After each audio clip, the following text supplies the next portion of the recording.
Hello. Hello.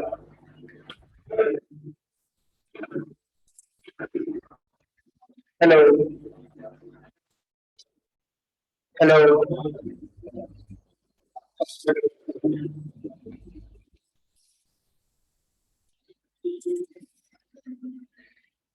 जी मुझे अस्सलाम वालेकुम आवाज आ रही है।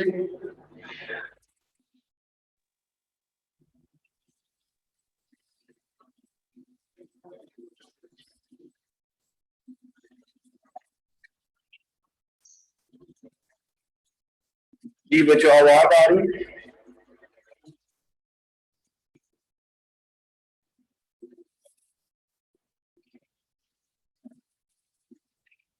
मैं तो इनको जगाने के लिए कहता हूँ, सो में है सारे आ रही है सर। बच्चों। यस जी सर। जी पार्टिसिपेंट आवाज आ रही है। सर आ रही है। Okay okay so let's start with today's lecture and that is the continuation of the previous lecture। हम लोगों ने previous lecture में बात की थी about the anatomy and the arthrokinematics of the hand, wrist and the hand। जितनी भी articulations hand में आती हैं, whether it is the mid-carpal articulation, whether it is the carpal metacarpal, whether it is the metacarpopharyngeal, proximal interpharyngeal and distal interpharyngeal joints। हमने इन तमाम की आर्थ्रोडायनामेटिक्स के बारे में बात की थी और फिर कुछ हम लोगों ने इंट्रिंसिक और एक्सट्रिंसिक मसल्स के बैलेंस के बारे में बात की थी। उसके लिए लास्ट जो ग्रिप वाली टाइप्स हैं, ठीक है, वो मैं आप लोगों को दिखाता हूँ, ठीक है। लेकिन उससे पहले हम लोग बात करेंगे about the number of pathological conditions that are affecting the wrist और द आर्टिकुलेशंस और the joints of the hand. ठीक है, तो सबसे पहली चीज मोस्ट कॉमन पैथोलॉजी कौन सी है जो आपके रिस्ट के या फिंगर्स के हैंड को अफेक्ट करती है? एक बहुत मोस्ट कॉमन पैथोलॉजिकल कंडीशन है। जी पार्टिसिपेंट्स, किसी को पता है कि ऐसी कौन सी कंडीशन है जो कि आपके रिस्ट या जॉइंट्स ऑफ हैंड को अफेक्ट करती है? हमें yes, rheumatoid arthritis is the one जो स्मॉल जॉइंट्स ऑफ हैंड को अफेक्ट करती है। ठीक है, अब रूमेटॉइड आर्थराइटिस की जो कॉमन डेफिनेटी है, ठीक है, मींस टू से रूमेटॉइड आर्थराइटिस कॉमनली कौन कौन सी आर्टिकुलेशंस को इफेक्ट कर सकता है? So number one, it is the metacarpophalangeal joint. Number one the knuckles, ठीक है, ये जो नकल्स होती हैं बेटा, इनको अफेक्ट करता है मेटाकार्पोफ्रेंजियल जॉइंट्स को, रूमेटॉइड आर्थराइटिस अफेक्ट करता है। और सेकंड नंबर पे अफेक्ट करता है प्रॉक्सिमल इंटरफेरेंजियल जॉइंट को, और थर्ड नंबर पे इफेक्ट करता है रिस्ट जॉइंट को। ठीक है, मींस टू से अगर वो सबसे पहले इफेक्ट करेगा तो वो मेटाकार्पोफ्रेंजियल जॉइंट को करेगा, on second number it will affect the proximal interphalangeal joint and on the third number it will affect the wrist joint। ठीक है, अब वो कहते हैं कि rheumatoid arthritis का और osteoarthritis का जो मेन डिफरेंस है that is actually the involvement. ठीक है, एक तो rheumatoid arthritis कुछ और जॉइंट्स को इन्वॉल्व करता है, जबकि जो osteoarthritis है वो कुछ और जॉइंट्स को इन्वॉल्व करता है। फिर जो मेजर डिफरेंस है वो है कि ऑस्टियोआर्थराइटिस यूजुअली यूनिलेटरल होता है, ऑस्टियोआर्थराइटिस बाइलेटरल नहीं है, तो जबकि रूमेटॉइड आर्थराइटिस जो है दैट इज बाइलेटरल। ठीक है, अब बेटा अगर मैं डेफिनेशन बताऊं आपको इसकी, तो rheumatoid arthritis, arthritis is for inflammation of the joint. ठीक है, and rheumatoid is for affect, rheumatoid is affected that is present with in the body if it is positive or if it is present in someone, it means that he or she have the chance of developing an arthritis। ठीक है, वो rheumatoid arthritis भी हो सकता है, वो seropositive कोई भी arthritis हो सकता है। seropositive arthritis हम उसी को कहते हैं जिसमें rheumatoid factor जो है वो present होता है। ठीक है, जिसमें कौन सा फैक्टर प्रेजेंट होता है? रूमेटॉइड फैक्टर प्रेजेंट होता है। लेकिन जरूरी नहीं है कि ये उन्हीं को आर्थराइटिस होगा जिसमें रूमेटॉइड फैक्टर प्रेजेंट होगा, कुछ ऐसे भी आर्थराइटिस हैं जिनमें रूमेटॉइड फैक्टर प्रेजेंट नहीं होता लेकिन फिर भी उनको आर्थराइटिस होता है और उनको हम बोलते हैं सीरोनेगेटिव आर्थराइटिस। ठीक है। So that is the major difference. कुछ सीरो पॉजिटिव आर्थराइटिस होते हैं और कुछ सीरो नेगेटिव आर्थराइटिस होते हैं जो बायलेटरली अफेक्ट करते हैं, ठीक है, मतलब दोनों साइड के जॉइंट्स को इक्वली इन्वॉल्व करते हैं। तो रिमेटॉइड आर्थराइटिस इक्वली इन्वॉल्व करता है metacarpophalangeal joints, proximal interphalangeal joints and wrist joint. ठीक है बच्चों, यहां तक बात की समझ आ गई? सर स्क्रीन शेयर नहीं हो रही सर। सर स्लाइड शो नहीं हो रही। एक मिनट बेटा।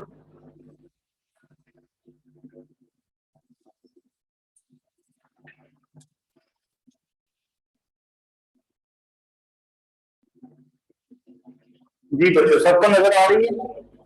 Yes sir. Now rheumatoid arthritis जो है वो सबसे पहले हम सबको पता है कि it is an active inflammatory condition, ठीक है। मींस टू से कि जैसे ही रूमेटॉइड आर्थराइटिस स्टार्ट होता है तो inflammation will start with it, ठीक है। अब इन्फ्लेमेशन में आपके पास कॉमन साइन एंड सिम्टम्स जो इन्फ्लेमेशन के होते हैं, किसी भी जगह के इन्फ्लेमेशन के साइन एंड सिम्टम्स एक जैसे होते हैं। पेन होगी, रेडनेस होगी, स्वेलिंग होगी और वहां का जो एरिया, उस एरिया का टेम्परेचर ज्यादा होगा, ठीक है, दैट इज वार्म, ठीक है। सो ये चारों के चारों साइन एंड सिम्टम्स जो है इन्फ्लेमेशन के, ये आपको इन जॉइंट्स के ऊपर मिलेंगे, ठीक है। किन किन जॉइंट्स के ऊपर? एमसीपी पे, पीआईपी पे और रिस्ट जॉइंट्स पे, ठीक है। इन तीनों जॉइंट्स के ऊपर आपको ये पांचों के पांचों, ये चारों के चारों साइन एंड सिम्टम्स मिलेंगे, ठीक है। फिर ये है एक्यूट स्टेज, ठीक है। अब एक्यूट स्टेज में इसके अलावा जो साइन एंड सिम्टम्स आ सकते हैं वो क्या, ठीक है। इसके अलावा जो आपकी मूवमेंट है वो लिमिटेड हो सकती है, वो पेन की वजह से भी लिमिटेड हो सकती है, वो स्वेलिंग की वजह से भी लिमिटेड हो सकती है, वो आपकी अंडरलाइन किसी डिस्ट्रक्शन की वजह से भी लिमिटेड हो सकती है, ठीक है। मींस टू से देयर आर डिफरेंट कॉजेस जो कि एडर होके मूवमेंट को लिमिट करेंगी। वो मेटाकार्पोफेरेंजियल जॉइंट की भी मूवमेंट लिमिट करेंगी, वो पीआईपी जॉइंट की भी मूवमेंट लिमिट करेंगी और रिस्ट जॉइंट की भी मूवमेंट को लिमिट करेंगी। तो मूवमेंट विल बिकम रिस्ट्रिक्टेड, ठीक है। Now, there will be an important aspect of rheumatoid arthritis के जहां पर जिस भी जॉइंट पे rheumatoid arthritis स्टार्ट होता है, और ये यूजुअली rheumatoid arthritis जो है साइनोवियल जॉइंट्स को अफेक्ट करता है, तो वहां पे साइनोवियल सेल्स जितने भी होते हैं, ठीक है, उनकी जो डिवीजन है उसको इंक्रीज कर देता है। Means there will be a synovial proliferation, ठीक है। अब वो जब नंबर ऑफ डिवीजन को इंक्रीज करता है तो साइनोवियल सेल जो है वो मैच्योर होने से पहले पहले डिवाइड होते जाते हैं। Means there is an abnormal division of the cells, जिसको हम लोग बोलते हैं कि जी साइनोवियल प्रोलिफरेशन है, ठीक है। अब जब सेल्स, नंबर ऑफ सेल्स ज्यादा होते जाएंगे तो अल्टीमेटली क्या होगा? साइनोवियल प्रोलिफरेशन ज्यादा होगी तो अल्टीमेटली क्या होगा? आपकी जो साइनोवियल मेम्ब्रेन है वो क्या होना शुरू हो जाएगी? थिकन होना शुरू हो जाएगी, ठीक है। मींस टू से वो उतनी मैच्योर नहीं होगी जैसा कि एक आम साइनोवियल होती है, ये साइनोवियल मेम्ब्रेन होती है। अब एबनॉर्मल नंबर ऑफ डिवीजंस हो रही हैं, एबनॉर्मल सेल्स प्रोड्यूस हो रहे हैं, तो अल्टीमेटली वो जो साइनोवियल मेम्ब्रेन है वो क्या हो जाएगी? थिक हो जाएगी। अब ये जो साइनोवियल प्रोलिफरेशन है ये भी अल्टीमेटली आपकी मूवमेंट को रिस्ट्रिक्ट करना शुरू कर देगी, साइनोवियल की वजह से, ठीक है। फिर इसके अलावा आप सबको पता है कि आप कुछ टेंडन्स हैं रिस्ट के और हैंड्स के जो कि लॉन्ग टेंडन्स के होते हैं, जिनको हम एक्सट्रिंसिक मसल्स बोलते हैं। एक्सट्रिंसिक मसल्स के जितने भी मसल्स हैं उन सबके पास लंबे लंबे टेंडन्स हैं, और अल्लाह ताला ने उन टेंडन्स को फर्दर प्रोटेक्ट करने के लिए क्या किया हुआ है? साइनोवियम की एक शीट दी हुई है, ठीक है। साइनोवियम की शीट से उनको क्या किया हुआ है? प्रोटेक्ट किया हुआ है। एक्चुअली वो साइनोवियम शीट के अंदर क्या करते हैं? ग्लाइड करते हैं, क्योंकि हमारे ये जितने भी फंक्शन है ना फाइन मूवमेंट्स ऑफ फिंगर्स की, इन सब में वो टेंडन की ग्लाइडिंग बहुत इंपॉर्टेंट रोल प्ले करती है, ठीक है। अब देखते हैं यहाँ पे जब हम किसी आउटर पॉइंट को वो मसल को कंट्रोल करते हैं तो हमारा मसल डेली बनती है। हम यहाँ पे जितनी मल्टी फाइन मूवमेंट्स करें कोई मसल डेली नहीं बनती, ठीक है। ये एक्चुअली किसकी वजह से हो रहा है? उसी टेंडन ग्लाइडिंग की वजह से हो रही है, ठीक है, मूवमेंट्स, ठीक है। सो जैसे ही आर्थराइटिस स्टार्ट कर देंगे, रूमेटॉइड आर्थराइटिस टेंडेंस की साइनोवियल मेम्ब्रेन को भी क्या करना शुरू कर देगा, प्रोलिफरेट करना शुरू कर देगा, वहां पर भी एबनॉर्मल नंबर ऑफ डिवीजंस होंगी, ठीक है। और with the passage of time यही साइनोवियल मेम्ब्रेन जो उनकी शीट की पहले प्रोटेक्टिव, ये उनको क्या करना शुरू कर देगी, एडहेजंस बनाना शुरू कर देगी अंडरलाइन टेंडेंस के साथ। तो जैसे ही अंडरलाइन टेंडेंस के साथ एडहेजंस बनेंगी, ठीक है, उस टेंडन के अपने अंदर भी क्या होना शुरू हो जाएगी, साइनोवियल प्रोलिफरेशन होना शुरू हो जाएगी। वैसे वहां पर कोलेजन सेल्स हैं, ठीक है, लेकिन जब साइनोवियल सेल्स जो है उस कोलेजन सेल्स को रिप्लेस करना शुरू कर देंगे तो अल्टीमेटली टेंडन की जो कैपेबिलिटी है कि वो स्ट्रॉन्ग फोर्सेस को क्या कर लेता है, ठीक है, मतलब टेंडन इतनी जल्दी रप्चर नहीं होता, ठीक है, जब तक टेंडन के अंदर कोई पैथोलॉजी ना हो। ये तो किसी स्पोर्ट्स इंडिविजुअल में होते हैं टेंडन रप्चर्स, वो भी रेयर चांसेस होते हैं, लेकिन जिनमें पैथोलॉजी होती है वो टेंडन फौरन से रप्चर कर जाता है।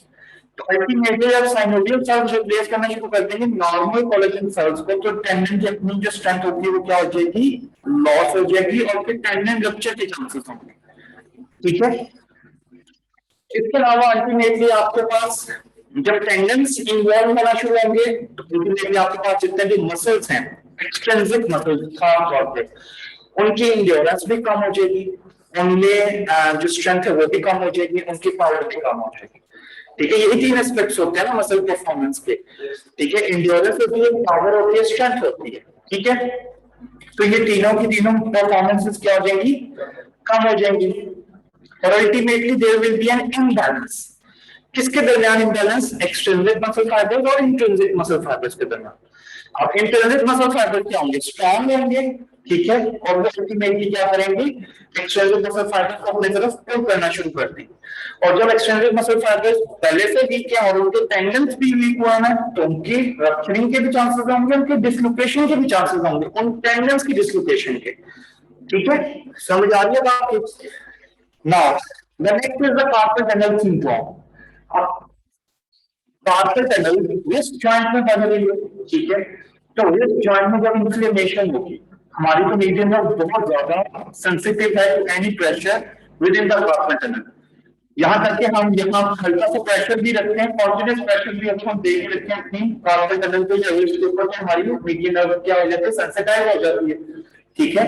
सो अगर हल्की सी भी स्वेलिंग प्रोड्यूस होगी तो अल्टीमेटली वो सारा प्रेशर उसमें आएगा, मीडियन नर्व कार्पल टनल में आएगा और अल्टीमेटली मीडियन नर्व आपकी क्या होना शुरू हो जाएगी, कंप्रेस होना शुरू हो जाएगी और मीडियन नर्व के क्या आना शुरू हो जाएंगे, साइन एंड सिम्टम्स आना शुरू हो जाएंगे। या आप सबको पता है मीडियन नर्व के साइन एंड सिम्टम्स क्या है, एट हैंड डिफॉर्मिटी हम लोगों ने फर्स्ट लेक्चर्स में पढ़ी हुई है कि जी फिनार एलिमेंट्स की एट्रोफी हो जाएगी, ठीक है, आपका जो ये थंब है ये एडेप्टिव पोजीशन में हो जाएगा, ठीक है, बिल्कुल फ्लैट लाई करेगा पाम ऑफ हैंड के साथ, ठीक है, एट हैंड डिफॉर्मिटी जिसको बोलते हैं। आपकी जो फर्स्ट 1.5 फिंगर्स हैं, ठीक है, इनमें सेंसरी लॉस हो जाएगा क्योंकि लास्ट 3.5 है वो आपकी लर्न नर्व का ही है, तो ये मीडियन नर्व जो 1.5 फिंगर्स हैं लेटरल इनमें सेंसरी लॉस आ जाएगा, ठीक है। और वेजोमोटर चेंजेस आती हैं, वेजोमोटर चेंजेस सिंपैथेटिक सिस्टम से रिलेटेड है क्योंकि मीडियन नर्व सबसे ज्यादा कैरी करती है वेजोमोटर फाइबर्स को, जिसकी वजह से हैंड के अंदर वेजोमोटर चेंजेस आते हैं। बस जो हाथ होता है वो बहुत ज्यादा ड्राई होना शुरू हो जाता है कुछ पेशेंट्स में, कुछ पेशेंट्स में कभी ठंडा हो जाता है, कभी गर्म फील होना शुरू हो जाता है, तो these are the vasomotor changes, ठीक है। और अल्टीमेटली आप सबको पता है रेमेटाइड आर्थराइटिस की इन्फ्लेमेशन है सिस्टेमिक भी, ठीक है, वो सिर्फ इसी जॉइंट को इफेक्ट नहीं करती है, मस्कुलोस्केलेटल सिस्टम को इफेक्ट नहीं करती, तो आपके बाकी सिस्टम्स को भी इफेक्ट करती है एट द सेम टाइम। आपके रेस्पिरेटरी नोड्यूल्स बनाती है, रेस्पिरेटरी सिस्टम को भी इफेक्ट करती है, कार्डियक सिस्टम को भी इफेक्ट करती है, ठीक है। तो जैसे जैसे जो सिस्टम इन्वॉल्व होता जाएगा तो अल्टीमेटली वैसे वैसे आपको साइन एंड सिम्टम्स आएंगे और फटीग डेवलप होना शुरू हो जाएगी, ठीक है जी। बच्चों समझ आ रही है बात नहीं? Participants? Yes, sir. Now, these are the signs and symptoms of the acute stage. If we talk about the advanced stage, ठीक है, तो अल्टीमेटली जो साइनोवियम थी, ठीक है, साइनोवियम एक्चुअली कैप्सूल की अगर हम अंदर वाली साइड को देखें तो वो साइनोवियल मेम्ब्रेन होती है, ठीक है, अगर बाहर से देखें तो वो कैप्सूल होता है। अगर इनर साइनोवियम जो है, ठीक है, उसमें थिकनेस डेवलप होती है, थिकनेस का बेटा मतलब कभी भी ये नहीं होता कि जितनी थिक होगी तो उतनी ही ज्यादा स्टेबिलिटी प्रोवाइड करेगी। थिकनेस अगर एबनॉर्मल नंबर ऑफ डिवीजन की वजह से हुई हो तो वो ज्यादा वीक हो जाती है। अगर उसकी थिन शीट भी नॉर्मल सेल्स की हो, थिन शीट और थिक शीट किसकी हो, एबनॉर्मल सेल्स की, तो वो थिन शीट ज्यादा पावरफुल है, ज्यादा शॉक एब्जॉर्बर है as compare to that thick sheet, ठीक है ना।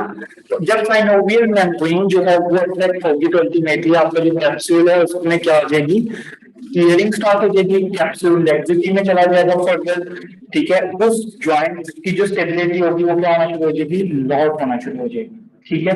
और जब स्टेबिलिटी लॉस होती है, क्योंकि कैप्सूल एक मेजर पोर्शन है जो कि स्टेबिलिटी प्रोवाइड करता है किसी भी जॉइंट को, ठीक है, चाहे वो थिन हो या चाहे वो थिक हो, ठीक है।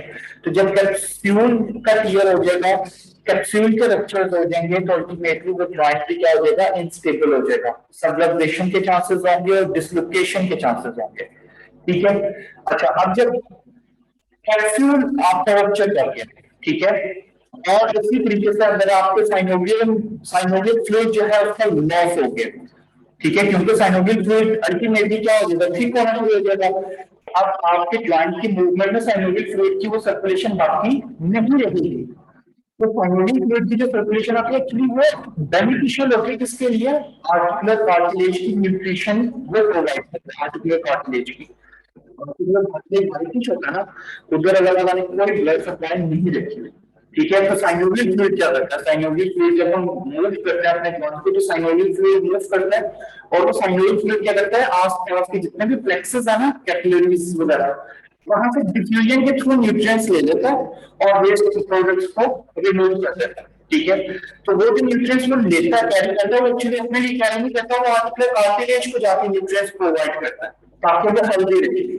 तो अल्टीमेटली जब साइनोवियल फ्लूइड का लॉस हो जाएगा तो आर्टिकुलर कार्टिलेज का आना शुरू हो जाएगी, डिस्ट्रक्शन होना शुरू हो जाएगी। क्यों, क्योंकि साइनोवियल फ्लूइड अब नहीं रहा, आर्टिकुलर कार्टिलेज की न्यूट्रिशन नहीं होगी, वो with the passage of time, ये नहीं है कि एक ही दिन में डिस्ट्रॉय हो जाएगी, नहीं, with the passage of time वो डिस्ट्रॉय होना शुरू हो जाएगी, ठीक है, सही है।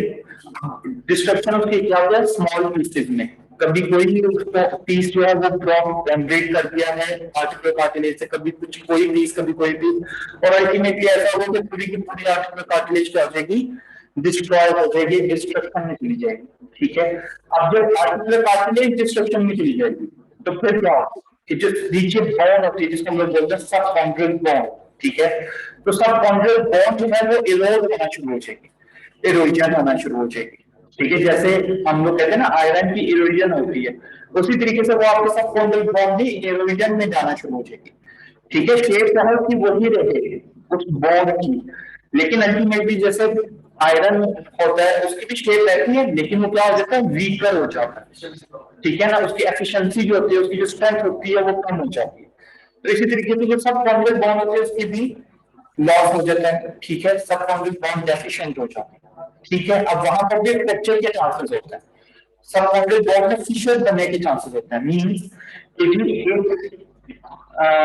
एक स्टार्ट होगा फ्रॉम दैट पॉइंट जहां पे आर्टिकुलर कोऑर्डिनेट्स का लॉस हो गया, ठीक है, और लॉस होने के बाद क्या होगा, वो जो ब्रेक है वो कंटिन्यू करेगा तो वो होगा, ठीक है, ये फिशर होते हैं, ठीक है। मीन टू से फ्रॉम वन एंड, ठीक है, स्टार्ट हुआ होगा ऐसा पैरेलली क्या करेगा, लॉन्गिट्यूडिनली ट्रैवल करेगा इंटरकप में, ठीक है। ये हैं सारे एडवांस स्टेजेस के साइन एंड सिम्टम्स, और फिर अल्टीमेटली वो जो फीमेल साइनोवाइटिस स्टार्ट हुआ था, मतलब टेंडन की जो साइनोवियल शीट्स में साइनोवियल की प्रोलिफरेशन स्टार्ट हुई थी, वो अल्टीमेटली इस स्टेज तक आ जाएगी कि आपके जो टेंडन हैं वो रप्चर हो जाएंगे, ठीक है। अब ये एडवांस स्टेज में उनके रप्चरिंग होगी, ठीक है, समझ आ गई बात को। और मोस्ट इंपॉर्टेंटली जो एडवांस स्टेजेस जो होती हैं, एडवांस स्टेज होती है रुमेटॉइड आर्थराइटिस की, उसके अंदर डिफॉर्मिटीज बनना शुरू हो जाती है, ठीक है। अब देखो इतना कुछ डिस्ट्रॉय हो गया, मतलब जो इंट्रा आर्टिकुलर स्ट्रक्चर्स थे, जो एक्स्ट्रा आर्टिकुलर स्ट्रक्चर्स थे वो सारे सारे डिस्ट्रॉय हो गए। तो अल्टीमेटली क्या होगा कि आपको जॉइंट में क्या होना शुरू हो जाएगी, डिफॉर्मिटीज पैदा होना शुरू हो जाएंगी, और वो जो डिफॉर्मिटीज हैं वो बहुत कॉमन डिफॉर्मिटीज हैं। कौन कौन से डिफॉर्मिटीज आती हैं? These are three deformities as well as other deformities, उनको मैं आपको जाकर समझा। Now, वॉलर सबलक्सेशन, ठीक है, किसकी? ट्राइक्यूट्रियम की on the articular disc of the ulna. याद है हमने लास्ट लेक्चर में पढ़ा था कि जिसके पॉइंट है यूनिट है ट्राइक्यूट्रियम है, ट्राइक्यूट्रियम बिल्कुल किसके नीचे आ रही थी? आर्टिकुलर डिस्क, अल्ना के नीचे, और अल्ना के ऊपर क्या था? वो आर्टिकुलर डिस्क थी। मैंने कहा था ना कि अल्लाह डायरेक्टली इन्वॉल्व नहीं करेगी, एक्चुअली वो डिस्क जो है वो इन्वॉल्व कर रही है किसमें? रिस्ट लाइन बनाने में। तो आर्टिकुलर डिस्क जो क्राइटेरियन है, इसकी वोलर डायरेक्शन में क्या हो जाएगी? सबलक्सेशन हो जाएगी, या एंटीरियर डायरेक्शन में सबलक्सेशन हो जाएगी। अब एंटीरियर डायरेक्शन में क्यों सबलक्सेशन होगी? वो कहते हैं यहाँ पे जो फ्लेक्सर कार्पाइल है, एक्सटेंसर कार्पाइल है, सॉरी, ठीक है, एक्सटेंसर कार्पाइल है जो है, जब टेंडन की रप्चरिंग हो रही होगी, ठीक है, तो एक्सटेंसर कार्पाइल मैरिज जो है ये रप्चर होके क्या करेगा? फोर्स पुट करेगा वोलर डायरेक्शन में, ठीक है, किस डायरेक्शन में फोर्स पुट करेगा? वोलर डायरेक्शन में, जिसकी वजह से वो सारी की सारी फोर्स ट्राइक्यूट्रियम पर पड़ेगी, और ट्राइक्यूट्रियम क्या करेगा? एंटीरियर साइड पे क्या कर जाएगा? सबलक्सेट कर जाएगा या डिस्लोकेट कर जाएगा, ठीक है। So that is the first deformity of rheumatoid arthritis. Second one is the ulnar subluxation of the carpals, ठीक है। जितने भी आपके एक्सटेंसिव मसल्स हैं, ठीक है, इनका सबसे ज्यादा इन्वॉल्वमेंट होती है रेमेटॉइड आर्थराइटिस में, और इस वजह से आपके जितने भी कार्पल्स हैं ये अल्टीमेटली एक्सटेंसिव मसल्स की डिसलोकेट, क्योंकि एक्सटेंसिव मसल्स बेटा लाइक अगर ये एक्सटेंसिव मसल का टेंडन जा रहा है ना, तो अल्लाह ताला ने यहाँ पर ना एंकर्स रखे हुए हैं, ठीक है, जिनको हम लोग बोलते हैं कि these are the plates, dorsal plates हैं, ठीक है, जो कि एक्चुअली ऑन एक्सटेंसर टेंडन्स को अपनी जगह पर रखती हैं, ठीक है। तो जैसे ही वो जो प्लेट्स हैं, ठीक है, जो एंकर्स लगे हुए हैं, वो जैसे जैसे ब्रेक होते जाएंगे वैसे वैसे वो एक्सटेंसर टेंडन्स क्या करते जाएंगे? डिसलोकेट होते जाएंगे। जब वो डिसलोकेट होंगे तो उनकी जितनी भी फोर्सेस होंगी वो सारी की सारी क्या करेंगी? कार्पल्स को पोलर डायरेक्शन में सबलक्सेट करना शुरू कर, ठीक हो गया। फिर नेक्स्ट आ जाता है आपके पास अल्नर सबलक्सेशन, ठीक है, आपके पास अल्नर साइड के ऊपर जो कार्पल्स हैं वो सबलक्सेट होना शुरू हो जाएंगे। नेक्स्ट से जो रेडियल डेविएटर्स हैं, ठीक है, they will become more strong as compare to the ulnar ones, ठीक है, और जब रेडियल साइड के मसल्स जो है वो ज्यादा स्ट्रांग होना शुरू हो जाएंगे, ठीक है, तो अल्टीमेटली अल्नर जितने भी कार्पल्स हैं वो भी क्या करेंगे? डेविएशन में जाना शुरू हो जाएंगे। मतलब कि क्या है, जो कार्पल्स हैं उन सबकी क्या होना शुरू हो जाएगी? डिसलोकेशन होना शुरू हो जाएगी। मतलब अगर आप रेडियल डेविएशन कॉन्टिन्यूसली करके रखते हो विदाउट एनी एंटागोनिस्ट, यहाँ पे कोई एंटागोनिस्ट नहीं रहा, क्योंकि यहाँ पे जितने भी मसल्स थे वो क्या हो गए? रप्चर हो गए। तो अल्टीमेटली ये क्या करेगा? आपके जितने भी ये कार्पल्स हैं इनको क्या करेगा?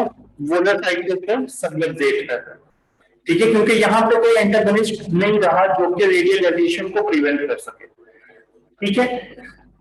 Next is the ulnar junction of the fingers and volar subluxation of the proximal phalanx, ठीक है। जितने भी ये प्रॉक्सिमल फेलेंक्स हैं, ठीक है ना, जितने भी प्रॉक्सिमल फेलेंक्स हैं, एक तो इनकी वोलर साइड के ऊपर सबलक्सेशन, ठीक है, और लास्टली जो फिंगर्स हैं इनकी अल्नर साइड के ऊपर ड्रिफ्टिंग, ठीक है। मतलब कि यहाँ रिस्ट के ऊपर क्या हो रही है? रेडियल डेविएशन हो रही है, ठीक है, सही है, जिसमें जो कार्पल्स हैं वो भी अल्नर डेविएट कर रहे हैं, और यहाँ ये जो फिंगर्स हैं ये अल्टीमेटली इस डायरेक्शन में जस्ट लाइक दिस, ठीक है, मतलब जिग जैग, ठीक है, ये डिफॉर्मिटी आती है। समझ आ गई बात की? कौन सी डिफॉर्मिटी आ रही है? ये डिफॉर्मिटी आ रही है। मतलब फिंगर्स अल्नर साइड पे भी डेविएट होते हैं, ये जो कार्पल्स हैं ये किस तरह डेविएट होते हैं? रेडियल साइड के ऊपर, और जो कार्पल्स हैं ये भी किस साइड पे? अल्नर साइड के ऊपर होते हैं, ठीक है। तो इस ये किसकी वजह से है? ये सारी की सारी आपकी जो एक्सटेंसर मसल के टेंडन्स हैं, ठीक है, वो सारे डिसलोकेट हो रहे हैं, जिसकी वजह से यहाँ पे वोलर डायरेक्शन में, ठीक है, और जो रेडियल डेविएटर्स हैं, अब यहाँ पे जो रेडियल डेविएटर्स हैं वो एक्सटेंसिव भी होते हैं, फ्लेक्सिव भी होते हैं। एक्सटेंसिव कार्पाइल नायरस है तो फ्लेक्सिव कार्पाइल नायरस भी है। ये एक्सटेंसिव कार्पाइल रेडियलिस है तो फ्लेक्सिव कार्पाइल रेडियलिस भी है। जब एक्सटेंसिव कार्पाइल रेडियलिस और फ्लेक्सिव कार्पाइल रेडियलिस इकट्ठे कॉन्टैक्ट करते हैं तो रेडियल डेविएशन करवाते हैं। एक्सटेंसिव कार्पाइल नायरस और फ्लेक्सिव कार्पाइल नायरस जब कॉन्टैक्ट करते हैं तो ये अल्नर डेविएशन करवाते हैं, ठीक है। तो यहाँ के जितने भी इस साइड के रेडियल साइड के जितने भी एक्सटेंसर्स और फ्लेक्सर्स होंगे इनकी सबलक्सेशन की वजह से क्या होगी? अल्नर ड्रिफ्टिंग हो जाएगी फिंगर्स की, प्लस क्या होगा कि वेलर सिंपलाइजेशन होना शुरू हो जाएगी क्योंकि प्रॉक्सिमल फैलेंक्स की। समझ आ गई बात की? ठीक है। Next is the swan neck deformity. ठीक है, स्वान नेक डिफॉर्मिटी क्या है? ठीक है, it is actually the hyper extension of the proximal interphalangeal joint, ठीक है, and flexion of the distal interphalangeal joint. ठीक है, किसकी हाइपर एक्सटेंशन किसकी वजह? प्रॉक्सिमल इंटरफ्रेंजियल जॉइंट की, और डिस्टल इंटरफ्रेंजियल जॉइंट की क्या वजह है? फ्लेक्शन वजह। ठीक है, सिंपली दिस वन। ठीक है, डिस्टल इंटरफ्रेंजियल जॉइंट फ्लेक्शन में जाएगा, ठीक है, जस्ट लाइक दिस। ठीक है, और जो प्रॉक्सिमल इंटरफ्रेंजियल जॉइंट है वो हाइपर एक्सटेंशन में जाएगा। सर काइंडली वीडियो ऑन कर लें, हमें नजर सर नहीं हमें नजर नहीं आ रहा। मैंने तो शायद बाहर से दिसने इसलिए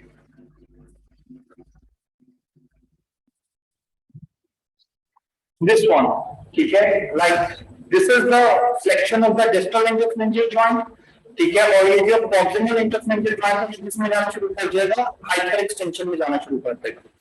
ठीक है, सही है, यहाँ तक बात को समझ आ गई। अब ये हाइपर एक्सटेंशन में क्यों जा रहा है? हाइपर एक्सटेंशन में इस वजह से जा रहा है क्योंकि यहाँ पे जो डॉर्सल इंट्रोशर है, लास्ट टाइम जो मैंने बताई थी, डॉर्सल इंट्रोशर फिंगर्स के एबडक्शन करवाते हैं, यही डॉर्सल इंट्रोशर हेडलाइन ये इंटैक्ट रहते हैं, और जो वेलर इनसाइड के इंट्रोशर होता है बेटा उनका रप्चर हो जाता है। अब जब डॉर्सल इंट्रोशर इंटैक्ट रह रहे हैं तो इनकी जो एंटरप्रेस्ट है इनका सारा का सारा लॉस हो गया, और डॉर्सल इंट्रोशर वापस चलते हैं। डॉर्सल इंट्रोशर क्या करते हैं? जितना भी एक्सटेंसिव मसल्स हैं, एक्सटेंसिव डिजिटोरियम है जो कि एक्सटेंशन कॉज करता है किसकी? पीआईपी की और डीआईपी की। ठीक है, ये इसके इफेक्ट को क्या कर देंगे? रीइंफोर्स कर देंगे। कौन? डॉर्सल इंट्रोशर। जब डॉर्सल इंट्रोशर इसके इफेक्ट को क्या करेंगे? रीइंफोर्स करेंगे या ऐड करेंगे फिंगर्स के एक्सटेंशन में, तो ये जो आपका पीआईपी जॉइंट है वो किसमें जाना शुरू कर देगा? हाइपर एक्सटेंशन में जाना शुरू कर देगा। समझ आ गई बात? ठीक है, और ये जो हाइपर एक्सटेंशन है, जो डीआईपी है, जो सिंपली फ्लेक्स कर रहा है, फ्लेक्स सिर्फ इस वजह से कर रहा है क्योंकि इसमें मसल का पुल, फ्लेक्सर डिजिटोरियम प्रोफंडस का पुल है। ठीक है, इस वजह से आपका जो डीआईपी है वो क्या कर रहा है? फ्लेक्शन में जा रहा है। So this is the swan neck deformity.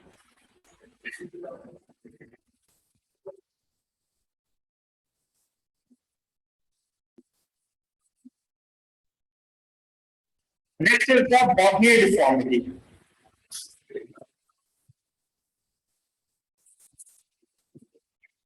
इसमें क्या होगा? प्रॉक्सिमल इंटरफ्रेंजियल जॉइंट की फ्लेक्शन, ठीक है, जब तक दिस, ठीक है, पीआईबी की क्या हो जाए? फ्लेक्शन हो जाए, ठीक है, और डीआईबी की क्या हो जाए?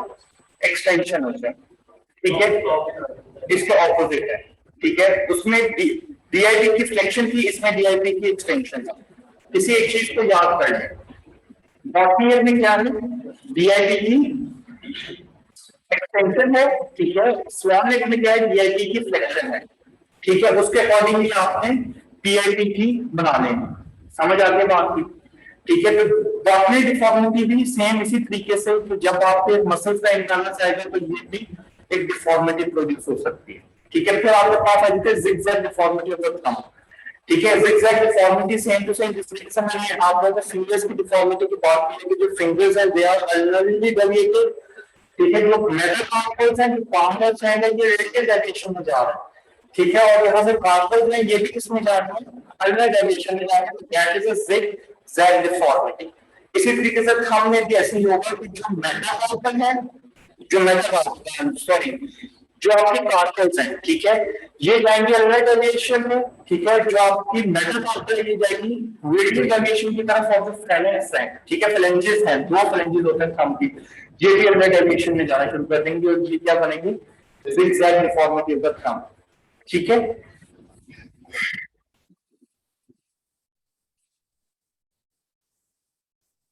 ठीक है, this is the boutonniere as well as the swan neck deformity. ठीक है, now the next condition is the osteoarthritis. ठीक है, osteo means the bone and arthritis is the inflammation of the joint. ठीक है, osteoarthritis different है किस तरीके से है? rheumatoid arthritis से मैं आपको बता चुका हूँ कि that is affecting the unilateral side, ठीक है, और एक साइड को इन्वॉल्व करेगा, दूसरी साइड को इन्वॉल्व नहीं करेगा। जो मेन जो जॉइंट्स है जिनको ये अफेक्ट करता है, that is the trapezius scaphoid articulation, ठीक है। स्केफॉइड ट्रेपेजियम के दरमियान जो आर्टिकुलेशन है, ठीक है, थंब की बेस के ऊपर, ठीक है, ये उसको इफेक्ट करता है। सेकेंडली कार्पोमेटाकार्पल जॉइंट इस थंब को इफेक्ट करता है, सीएमसी जॉइंट, ठीक है। कार्पोमेटाकार्पल जॉइंट किसके दरमियान बना होता है? ट्रेपेजियम के दरमियान और फर्स्ट मेटाकार्पल के दरमियान, ठीक है।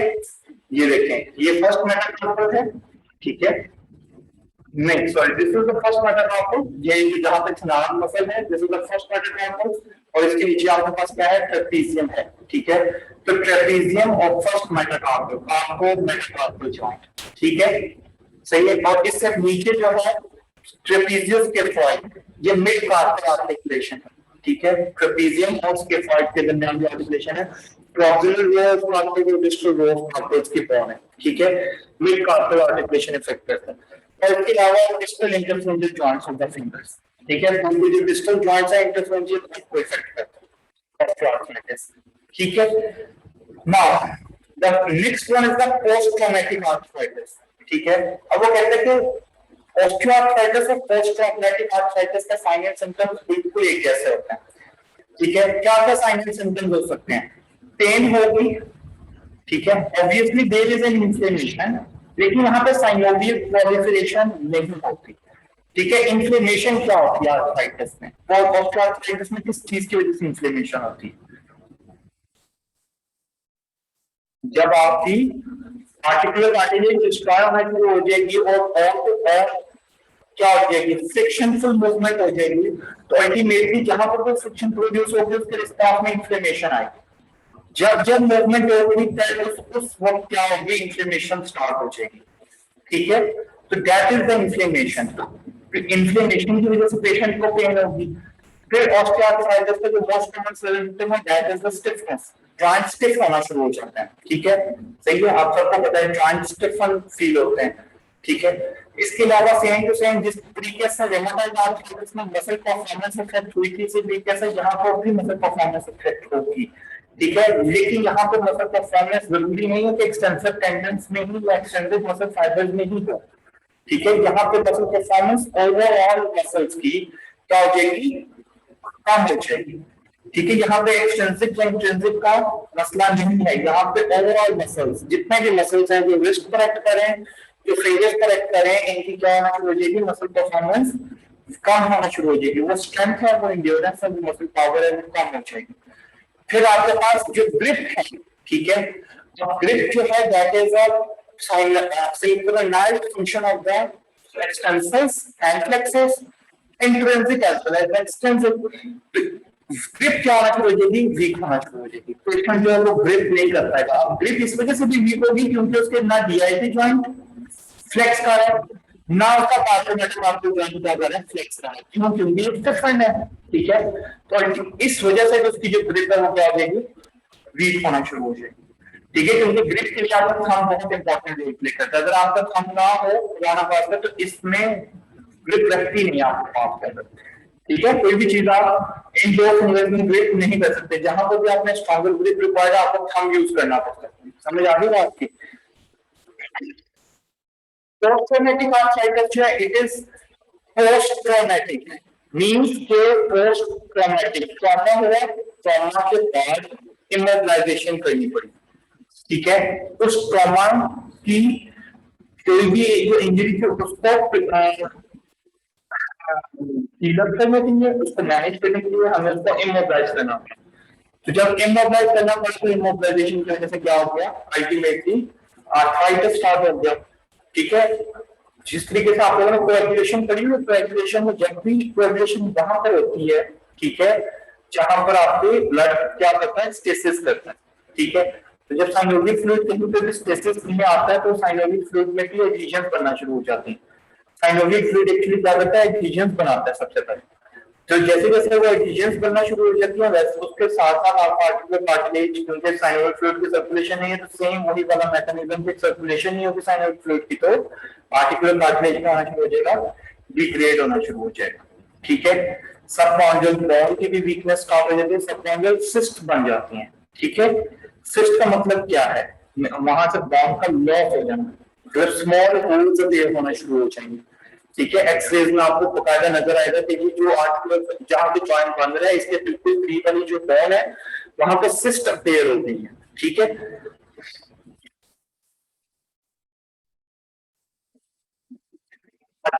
यहाँ पे एक इंपॉर्टेंट चीज क्या है कि स्कैफोल्ड एक क्या है, जो सबसे प्रॉक्सिमल दो अलग आर्टिकल्स थी उसमें सबसे पहले स्कैफोल्ड आते हैं, उसके साथ यूनिट आते हैं। ये जो दो बॉन्ड है ना इनकी बहुत इंपॉर्टेंस है। ठीक है, स्कैफोल्ड और यूनिट जो है ये एक यूनिट के तौर पर एक्ट करते हैं और ये यूनिट के तौर पर तब ही एक्ट करेंगे जब इनके दरमियान कोई कनेक्शन होगा, ऐसे ही है ना। और वो कनेक्शन क्या है, वो है स्कैफोल्ड यूनिट लिगामेंट। तो वो लिगामेंट है जो कि एक्चुअली स्कैफोल्ड और यूनिट को यूनिट के तौर पर एक्ट कर रहा है।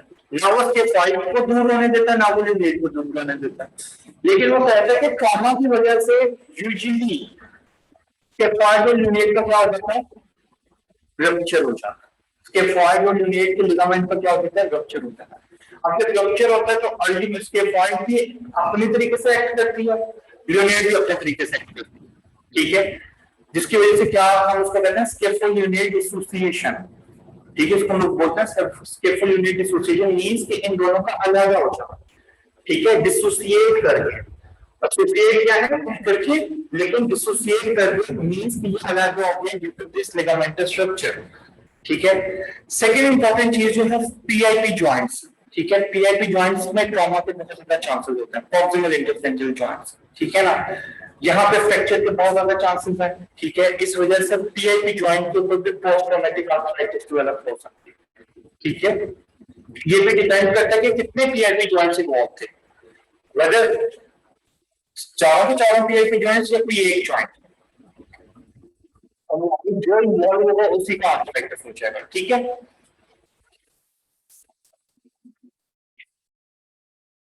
now pain, feeling of stiffness, joint swelling, burn, ठीक है, restriction and painful movement। ठीक है, ये acute stages के sign and symptoms है। advanced stages में कैप्सुलर लैक्सिटी डेवलप हो जाती है, हाइपरमोबिलिटी, कैप्सुलर लैक्सिटी की वजह से हाइपरमोबिलिटी होती है, हाइपरमोबिलिटी अल्टीमेटली डिस्लोकेशन या सबलुक्सेशन में चेंज हो जाएगी। ठीक है, मसल्स के कॉन्ट्रैक्चर्स बहुत कॉमन है ऑस्टियोआर्थराइटिस में। ठीक है, कॉन्ट्रैक्चर्स बहुत जल्दी बन जाते हैं। ठीक है, जहां तक भी मूवमेंट लिमिटेड होती है। ठीक है, इसके अलावा जितने भी जॉइंट्स हैं वो इनलार्ज हो सकते हैं। ठीक है, सारे फ्लेक्सर्स जो हैं, एक्सटेंसर्स जो हैं, उनकी जो स्ट्रेंथ है वो कम होना शुरू हो जाती है, मसल परफॉर्मेंस इनकी कम हो जाती है। ठीक है, स्ट्रेंथ वीक हो जाती है और मसल परफॉर्मेंस क्या हो जाती है, मसल एंड्योरेंस क्या हो जाती है, वो भी पुअर हो जाती है। मींस टू से तमाम की तमाम परफॉर्मेंस जो है वो रिड्यूस हो जाएगी। ठीक है,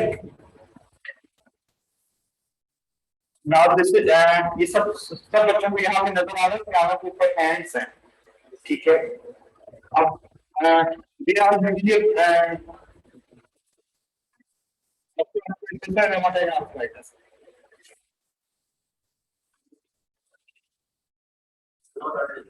क्यों दोनों रिमोटाइज सबसे दोनों साइड वॉल में, सो रिमोटाइड आर्थराइटिस। ठीक है, post immobilization hypomobility. Post immobilization वो कहते हैं क्यों करवाई जाती है। ठीक है, मतलब इमोबिलाइजेशन क्यों करवाई जाती है, सर्जरी के बाद इमोबिलाइजेशन करवाई जाती है। ठीक है, कोई इंजरी हो गई है, फ्रैक्चर हो गया, डिसलोकेशन हो गई है, सर्जरी नहीं भी हुई है, अगर फ्रैक्चर ऐसा होता है ना, क्लोज रिडक्शन हो जाती है। ठीक है, और पीओपी कर दिया जाता है या इमोबिलाइज कर दिया जाता है, तो that is without any surgery. तो सर्जरी के बगैर भी अगर आप इमोबिलाइजेशन करवा रहे हैं, ठीक है, तो उस इमोबिलाइजेशन की सूरत में भी क्या होगी, हाइपरमोबिलिटी क्रिएट हो जाएगी, एडिशंस बन जाएंगी जॉइंट के अंदर, स्टिफनेस डेवलप हो जाएगी। ठीक है, हाइपरमोबिलिटी के साइन एंड सिम्टम्स क्या होता है। ठीक है, ऑब्वियसली सबसे पहली जो चीज है कि जॉइंट की जो एंट्री है वो क्या हो जाएगी, कम हो जाएगी, रिड्यूस हो जाएगी। ठीक है, अच्छा ये बहुत इंपॉर्टेंट चीज है कि जॉइंट की जो एंट्री है वो किसी एक डायरेक्शन में ज्यादा रिस्ट्रिक्टेड होगी as compared to the whole joint. ठीक है, क्योंकि यहाँ पे किसको ये कैप्सूल जो पोर्शन है वो ज्यादा टाइट होता है। फॉर एग्जांपल मैंने फ्लेक्शन के अंदर क्या किया है, इस पीआईपी जॉइंट को क्या कर दिया, इमोबिलाइज कर दिया। एक्सटेंसर जो है वो तो कॉन्टिन्यूसली स्ट्रेच के अंदर है, ठीक है। तो यहाँ पे ये जो और यहाँ पे जो कैप्सूल है ये स्ट्रेच के अंदर है इस साइड का, लेकिन एक्चुअली जो शॉर्टनिंग है वो क्या है, फ्लेक्सर टेंडन, और यहाँ का जो कैप्सूल है वो शॉर्टनेस में है। तो ज्यादा चांसेस किसके हैं, क्या हाइपोमोबिलिटी किसकी क्रिएट होगी, जो शार्पनेस की तरफ है ना, ठीक है, फ्लेक्सर्स की या anterior portion of the capsule की, ठीक है। तो कोई एक पोर्शन जो है कैप्सूल का वो ज्यादा टाइट होगा as compare to the other, ठीक हो गया, समझ आ गई बात की।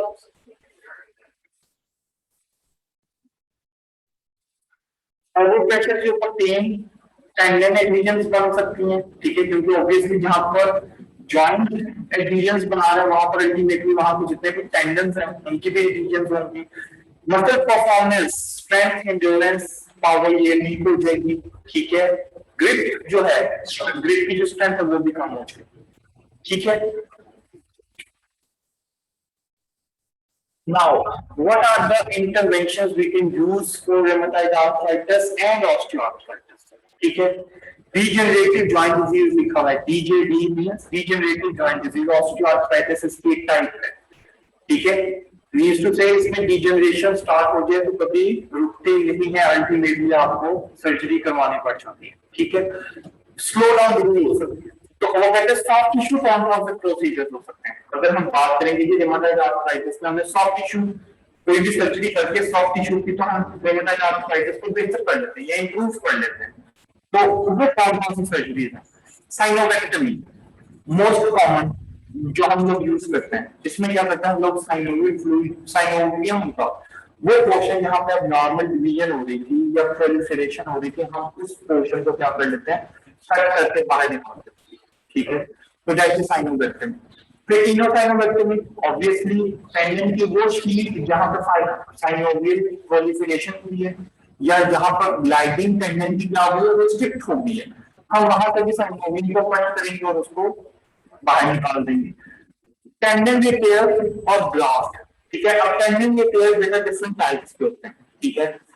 इसमें हम ग्राफ्ट भी यूज कर सकते हैं, मतलब ग्राफ्ट क्या होता है कि किसी और टेंडन का हम लोग ले लें, ठीक है, किसी और टेंडन का पीस लेके ना तो ग्राफ्ट के तौर पर डाल दें, ठीक है, सही है। क्योंकि जब डैमेज होता है रप्चर होता है तो अल्टीमेटली वो कोई पोर्शन तो होगा ना जो कि वीक हो रहा होगा, ठीक है। पूरे का पूरा टेंडन वीक नहीं हो रहा, वो कोई एक पोर्शन वीक हो रहा होता है, ठीक है। तो हम उस पोर्शन को क्या करते हैं, कट करके वहां पे एक ग्राफ्ट इंसर्ट कर सकते हैं, ठीक है। नर्व डीकम्प्रेशन, जैसे हम लोगों ने बात की थी मीडियन नर्व की, ठीक है, KG carpal tunnel syndrome develop हो सकती है। तो कार्पल टनल सिंड्रोम के अंदर हम क्या कर सकते हैं, मीडियन नर्व की डीकम्प्रेशन करवा सकते हैं। डीकम्प्रेशन का मतलब क्या है, कंप्रेशन को खत्म करना। हम जब कोई भी तरीका आजमाएं, ठीक है, उसमें हम किसी सॉफ्ट टिश्यू को वहां से रिमूव करते हैं, किसी बोन को वहां से रिमूव करते हैं, हमने उस मीडियन नर्व के ऊपर से कंप्रेशन को क्या करना है, खत्म करना, ठीक है। तो इसलिए उसको कहते हैं मीडियन नर्व डीकम्प्रेशन, ठीक है। कैप्सुलोलिगामेंटस रिकंस्ट्रक्शन, ठीक है। अब जैसे हमने बात की थी ट्रॉमेटिक पोस्ट ट्रॉमेटिक आर्थराइटिस की, और हमने बात की थी कि स्कैफोल्यूनेट लिगामेंट होते हैं जो कि रप्चर हो जाता है। तो अगर स्कैफोल्यूनेट लिगामेंट रप्चर होता है तो हम ऐसी भी तो सर्जरी कर सकते हैं ना कि जिसमें हम लोग सिर्फ कैप्सूल को लिगामेंट को रिपेयर करें और हम आर्थराइटिस से क्या करते हैं, बचा दें, हमें हम उसको इमोबिलाइज ना करें, ठीक है। फॉर दैट टाइम हम उसको सीधा सा स्विच करें, ठीक है, और हम मूवमेंट स्टार्ट करवाएं, ठीक है। तो रिकंस्ट्रक्टिव सर्जरी जो होती है ना, हम उसके फौरन बाद से मूवमेंट स्टार्ट करवा देते हैं और उसमें इमोबिलाइजेशन के चांसेस कम होते हैं, क्योंकि देखो ना रिकंस्ट्रक्शन हो गई है। और रिकंस्ट्रक्शन कैसे होते हैं, फॉर एग्जांपल एक टेंडन उखड़ा है किसी जगह से, आप उस टेंडन को वापस उसी जगह पर लगा के एंकर्स लगा दें, सेम टू सेम जैसे नील आप लगा देते हो ताकि वो जगह उधर ही वो पीस जो है वो उधर ही लटका रहे या उधर ही अटैच रहे, ठीक है। इसी तरीके से वो सॉफ्ट टिश्यू भी वहीं पर ही अटैच रहता है, तो वो इसको हम लोग रिकंस्ट्रक्शन बोलते हैं। तो रिकंस्ट्रक्शन के फौरन बाद बेटा हम लोग मूवमेंट करवाते हैं, हमें इमोबिलाइजेशन की जरूरत नहीं पड़ती, ठीक है, क्योंकि हमने जो अटैचमेंट का काम था वो तो हमने कर दिया, ठीक है। अब हमने उसकी हीलिंग को इंप्रूव करना, जल्द से जल्द हील हो जाए, ठीक है। कॉन्ट्रैक्शन रिलीज, मसल्स के जितने भी कॉन्ट्रैक्चर्स बन जाएंगे ऑस्टियोआर्थराइटिस में, ठीक है, हम उनके कॉन्ट्रैक्चर्स को रिलीज कर सकते हैं। कॉन्ट्रैक्चर्स को रिलीज करने का जो सबसे इंपॉर्टेंट तरीका है वो है टेंडन की जी प्लास्टिक। टेंडन की क्या है? जी प्लास्टिक। ठीक है, क्योंकि एक्चुअली मसल का ही पार्ट है टेंडन, तो टेंडन के कॉन्ट्रैक्चर सबसे ज्यादा होते हैं। ठीक है, सही है, तो हम उसको ऐसा नाम बोलते हैं कि there is a contracture of muscle. ठीक है, क्योंकि मसल का पार्ट है ना एक्टिन मायोसिन फिलामेंट, अल्लाह ताला ने उसको हमेशा ये कैपेबिलिटी रखी है कि जब तक के वो मसल सेल जो है वो कनेक्टिव टिश्यू से रिप्लेस ना हो जाए, या जब तक कि उस मसल बैली में फाइब्रोसिस ना हो जाए, तब तक ये मसल जो है वो आपकी स्ट्रेचिंग के इफेक्ट में आएगा। स्ट्रेचिंग आप करवाओगे तो मसल इलॉन्गेट हो जाएगा, लेकिन जो टेंडन होता है वो स्ट्रेच नहीं होता, क्योंकि टेंडन जो है वो कोलेजन फाइबर से मिलकर बना होता है। ठीक है, टेंडन में अगर एक दफा टाइटनेस या शॉर्टनेस डेवलप हो जाए तो हम उसको with the help of physical therapy हम उसको स्ट्रेच नहीं कर सकते, हम डिजायर्ड आउटकम नहीं ले सकते। तो उसके लिए हम लोग क्या करते हैं? जी प्लास्टी कर देते हैं। जी प्लास्टी का मतलब क्या है? इधर से दिस इज अ टेंडन। ठीक है, ये एक टेंडन है। अब मैं क्या करूंगा कि ये जो एक ऊपर वाला पोर्शन है यहाँ पे क्या करते हैं? Like this. ठीक है, एक यहाँ पे इसको क्या करूं? कट लगाऊं। ठीक है, और इतने से पोर्शन को इंटैक्ट रहने दो। ये इसको से जस्ट लाइक दिस, इधर कट लगाया। ठीक है, फिर मैंने उसी के अंदर यहाँ का कट लगाना और इस पोर्शन को इंटैक्ट रहने देना, और फिर इस तरीके से। और अब जब मैं इक्वलिटी इलॉन्गेट करूंगा तो लंबा हो जाए। समझ आ गई बात? ठीक है, हम लोग क्या कर रहे हैं? ये फिक्स बैक कट लगा रहे हैं ताकि टेंडन क्या हो, इलॉन्गेट हो सके। ठीक है, तो जी प्लास्टिक कर सकते हैं, कॉन्ट्रैक्चर्स को रिलीज कर सकते हैं। कॉन्ट्रैक्चर्स को रिलीज ऐसे भी किया जा सकता है कि ये जो कनेक्टिव टिश्यू की कवरिंग्स है मसल्स के ऊपर, हम इनमें भी कट लगा सकते हैं। लॉन्जिट्यूडिनल इंसिजन्स दे सकते हैं, क्रॉस सेक्शनल इंसिजन्स दे सकते हैं। ठीक है, सिर्फ छोटे-छोटे से इंसिजन्स होते हैं ताकि मसल को पूरी लेंथ तक स्ट्रेच किया जा सके। ठीक है, टेंडन रिलीज करने का तरीका क्या है कि अगर टेंडन की किसी नीचे वाले स्ट्रक्चर के साथ या किसी एडजेसेंट स्ट्रक्चर के साथ कोई एडिशन बन गई है तो हम क्या करते हैं? इस एडिशन को ब्रेक कर देते हैं। ठीक है, ताकि टेंडन की जो ग्लाइडिंग है वो क्या हो जाए? नॉर्मलाइज हो जाए। ठीक है, लास्ट में आपके पास है soft tissue arthroplasty. Soft tissue arthroplasty का मतलब क्या है कि हम सॉफ्ट टिश्यूज को आर्थ्रोप्लास्टी करें, मींस रिप्लेस करें विद द सॉफ्ट टिश्यूज। ठीक है, मतलब अगर कोई कैप्सूल हमने एक्सरसाइज कर दी है तो हम उसी कैप्सूल को उस पोर्शन को हम with a prosthetic capsule replace कर दें। अगर कोई टेंडन हम लोगों ने निकाला तो हम उसको एक प्रोस्थेटिक इम्प्लांट के थ्रू हम उसको क्या करते हैं? रिप्लेस कर दें, दोबारा से एंटर कर दें उस टेंडन को। ठीक है, so that is the soft tissue arthroplasty. So these are the soft tissue procedures. अब जो बॉडी प्रोसीजर्स है वो कौन कौन से हैं? बॉडी प्रोसीजर का आपके पास एक्सीजन आर्थ्रोप्लास्टी आ जाती है। एक्सीजन मींस ऐसी जॉइंट रिप्लेसमेंट जिसमें हम लोग आर्टिकुलर सरफेस के कुछ पोर्शन को क्या कर रहे हैं? कट करके बाहर निकाल। ठीक है, सेकंड आपके पास आ जाता है स्टाइलाइडेक्टमी, स्टाइलाइज्ड प्रोसेस को। ठीक है, अल्लाह के स्टाइलाइज्ड प्रोसेस को हम लोग क्या करते हैं? कट डाउन करते हैं। क्यों कट डाउन करें? ठीक है, इन केस के भी आपका स्टाइलाइज्ड प्रोसेस जो है ये, क्योंकि डिस्टल पोर्शन है अल्लाह का, तो ये यूजुअली इन्वॉल्व होता है रेमाटाइड आर्थराइटिस में। हमने बात की थी ना कि रिस्ट जॉइंट जो है वो इन्वॉल्व होती है एट द एंड। ठीक है, तो हम सिंपली स्टाइलाइज्ड प्रोसेस को क्या कर सकते हैं? कट कर सकते हैं। ठीक है, प्रॉक्सिमल रो कार्पेक्टमी, प्रॉक्सिमल रो है कार्पेक्टमी, क्योंकि ये रिस्ट जॉइंट ये सबसे पहले बना दी, डिस्टल रो तो बेटा बाद में बना दी ना, प्रॉक्सिमल रो तो सबसे पहले बना दी। तो जब रिस्ट जॉइंट इन्वॉल्व हो आर्थराइटिस में, ठीक है, तो हम लोग प्रॉक्सिमल रो को क्या कर सकते हैं? अटैच कर सकते हैं ऐसा होल टू एक सिंगल यूनिट टू कॉन्ट्रैक्ट है। इससे क्या होगा? मूवमेंट जो होगी वो उसकी रिस्ट्रिक्ट हो जाएगी। ठीक है, मूवमेंट क्या हो जाएगी? रिस्ट्रिक्ट हो जाएगी, लेकिन वो मूवमेंट पेनफ्री हो जाएगी। कार्पेक्टमी ये भी है कि हम लोग कुछ कार्पल्स को रिप्लेस कर रहे हैं विद इम्प्लांट। ठीक है, विद इम्प्लांट। समझ आ गई बात? या कार्पल्स की जो आर्टिकुलर सर्फेसेस हैं हम उनको कट करते हैं। ठीक है, ताकि वहां पे जो आर्थराइटिस की जितने भी साइनिक सिम्टम्स थे वो क्या हो जाए, खत्म हो जाए। ठीक है, समझ आ रही बात? आर्टिकुलर सर्फेसिस है ना, हम आर्टिकुलर सर्फेसिस को कट कर दें तो जो आर्टिकुलर सर्फेसिस है खत्म हो जाएगी, तो अल्टीमेटली वहां पे क्या, वहां पे इंफ्लेमेशन रहेगी। जब इंफ्लेमेशन तो थी आज अगर कार्टिलेज की वजह से, हम वहां पे कोई और कॉस्मेटिक इम्प्लांट इंसर्ट कर दें हम आर्टिकुलर सर्फेसिस की जगह, अल्टीमेटली आपकी जो पेनफुल मूवमेंट थी वो किसमें चेंज हो जाएगी, पेनलेस मूवमेंट में चेंज। फिर टेंडन इंटरपोजिशन, ठीक है, टेंडन की पोजीशन को चेंज कर देना।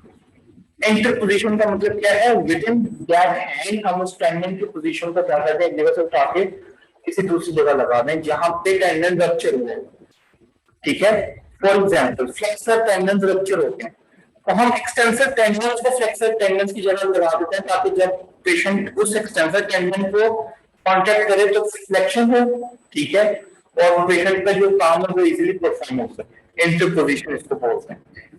Interposition flexible implant arthroplasty, flexible implant arthroplasty का मतलब वही है कि जैसे सॉफ्ट टिश्यू की हमने आर्थ्रोप्लास्टी पढ़ी ना पीछे, ठीक है, वैसे ही है ये टेंडन सॉफ्ट टिश्यू आर्थ्रोप्लास्टी, ये इंटरपोजिशन सॉफ्ट टिश्यू आर्थ्रोप्लास्टी। इसका मतलब यही है कि ये किसी भी कैप्सूल की जगह पे हम क्या करते हैं, रिप्लेसमेंट करते हैं।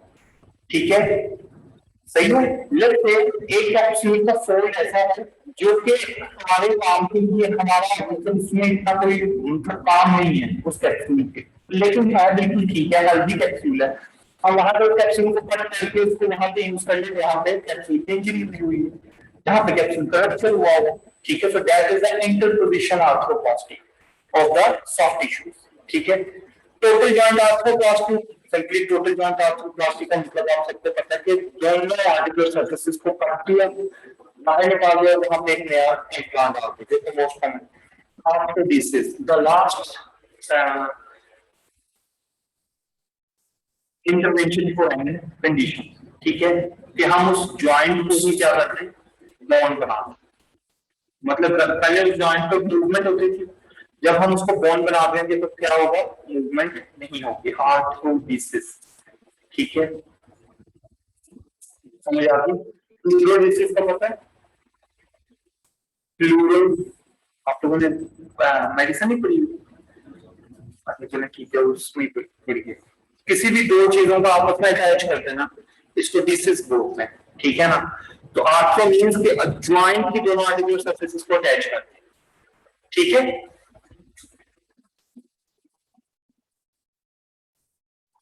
वो कहते हैं रिस्ट आर्थ्रोप्लास्टी की इंडिकेशंस क्या हैं। सबसे पहले इंपॉर्टेंट चीज क्या है, स्फीयर पेन। अब स्फीयर पेन होती है बेटा जब आर्टिकुलर, जितनी आर्टिकुलर टिश्यूज है ना, इंट्रा आर्टिकुलर स्ट्रक्चर है, एक्स्ट्रा आर्टिकुलर स्ट्रक्चर है, अगर वो कंप्लीटली डिस्ट्रॉय हो जाए ना तो पेशेंट को बहुत पेन होती है। ठीक है, उस कंडीशन में हम लोग किसकी तरफ जाते हैं, आर्थ्रोप्लास्टी की तरफ जाते हैं। ठीक है, डिफॉर्मिटी इज मोस्ट इंपॉर्टेंट, क्योंकि जहां पर डिफॉर्मिटीज डेवलप हो जाती है वहां पर फंक्शनल एक्टिविटीज परफॉर्म नहीं हो सकती।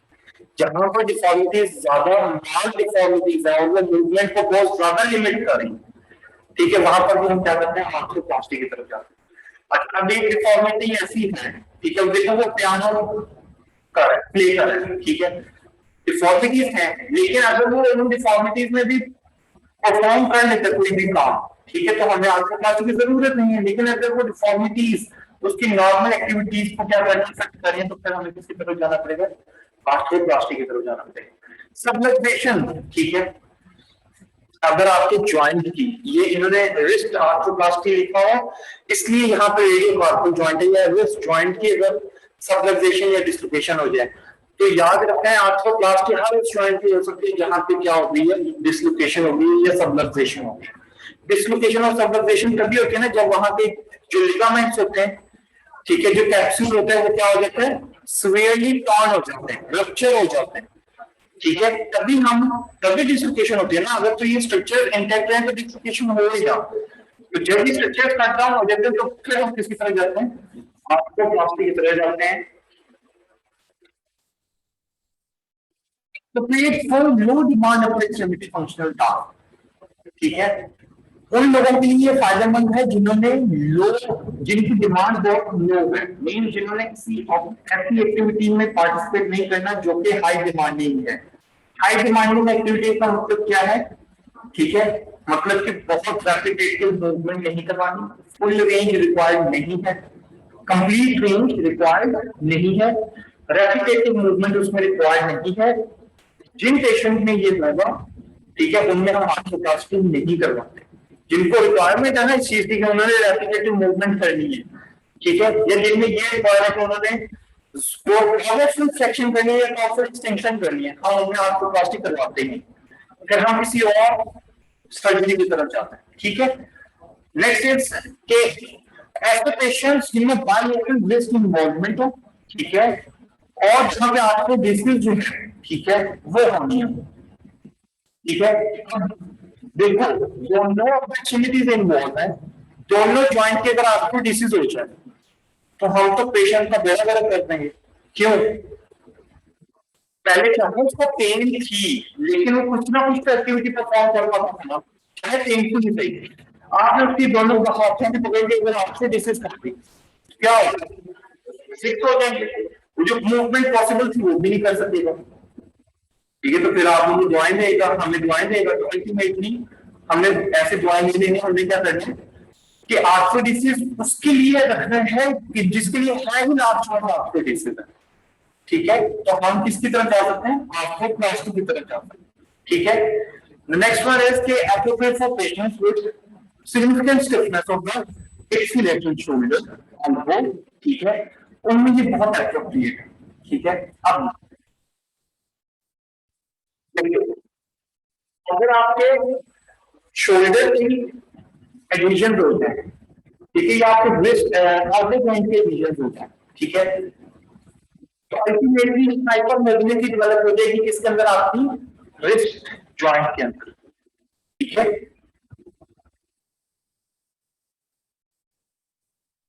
नहीं ये बात, अगर आप किसी एक ज्वाइंट को बेटा हाइपर मोबाइल करते हो ना, किसी एक ज्वाइंट को फिक्स करते हो या किसी एक ज्वाइंट में मूवमेंट रिस्ट्रिक्ट होते हैं, तो उसके जो एसोसिएटेड जॉइंट्स होते हैं ना, उनमें मूवमेंट ज्यादा होता है, ठीक है। फॉर एग्जांपल एक इंडिविजुअल का नी स्टिफ है, तो अल्टीमेटली उसका हिप जॉइंट जो है वो क्या करेगा? ज्यादा मूवमेंट करेगा, क्योंकि उसने चलना, उसका एंकल भी ज्यादा हाइपर मोबाइल हो जाएगा, ठीक है। तो ऐसे तमाम पेशेंट जिनमें ये स्टिफनेस डेवलप हुई है किसकी? सेम साइड के शोल्डर की, एल्बो की और फिंगर जॉइंट की, ठीक है, जिसमें आर्थ्रोडिसिस जो है वो फर्दर लिमिट कर दे किसको? पूरी एक्सट्रीमिटी के फंक्शन को लिमिट कर दे। तो उसमें आर्थ्रोडिसिस नहीं करनी, उसमें किसकी तरफ जाना है? आर्थ्रोप्लास्टी की तरफ जाना, ठीक है, क्योंकि हम तो सारे के सारे बालों को फिक्स कर देंगे। ये भी सेम वही बात है कि बायलेटरल फिक्सेशन अगर हो रही है तो बायलेटरल फिक्सेशन की तरफ नहीं जाना। इसी तरीके से अगर यूनिलेटरल पूरी की पूरी अपर एक्सट्रीमिटी फिक्स हो रही है, पूरी की पूरी अपर एक्सट्रीमिटी, ये नहीं कि एल्बो जॉइंट फिक्स होती है, अगर पूरी की पूरी शोल्डर जॉइंट, एल्बो जॉइंट, ठीक है, फिंगर जॉइंट ये फिक्स हो रहे हैं, तो फिर आपने रिस्ट के लिए किसकी तरफ जाना है? आर्थ्रोप्लास्टी की तरफ जाना, ठीक है। Now, these are the contraindications. Absolute contraindications बोल ये कि जब ये प्रेजेंट होंगी तो आपने सर्जरी बिल्कुल ही नहीं करनी।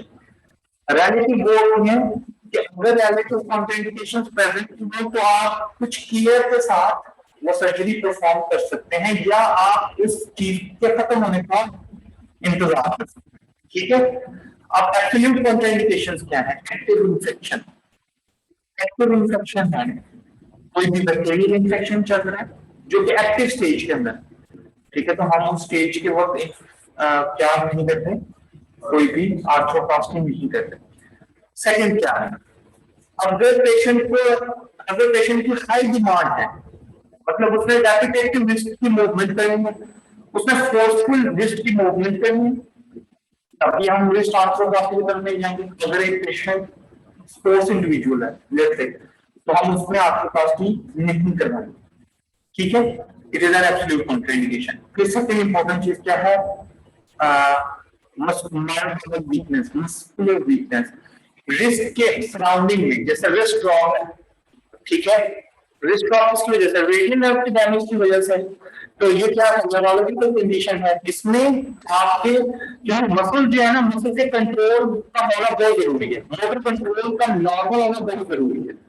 आप कोई भी सर्जरी करते हो ना, तो मोटर कंट्रोल होगा तो आपका पेशेंट को फॉलो करेगा। अगर मोटर कंट्रोल नहीं होगा तो पेशेंट आपको फॉलो नहीं करेगा उस सर्जरी से। ठीक है, इसलिए जहां पर भी लॉस हुआ है मोटर कंट्रोल का, वहां पर आपने आर्थ्रोप्लास्टी नहीं करवाना।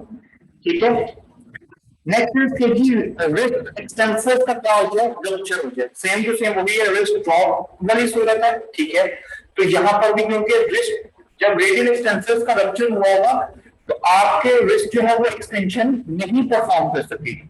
और जब आपकी एक्सटेंशन परफॉर्म नहीं हो सकेगी तो आपकी ग्रिपिंग भी क्या हो जाएगी, वीक हो जाएगी। तो जब एक्सटेंसर टेंडेंस का वैसे ही रप्चर हुआ होगा तो हमें आर्थ्रोप्लास्टी की क्या जरूरत है। हम तो आर्थ्रोप्लास्टी तब करवाएंगे जब हमारे एक्सटेंसर्स बिल्कुल ठीक है।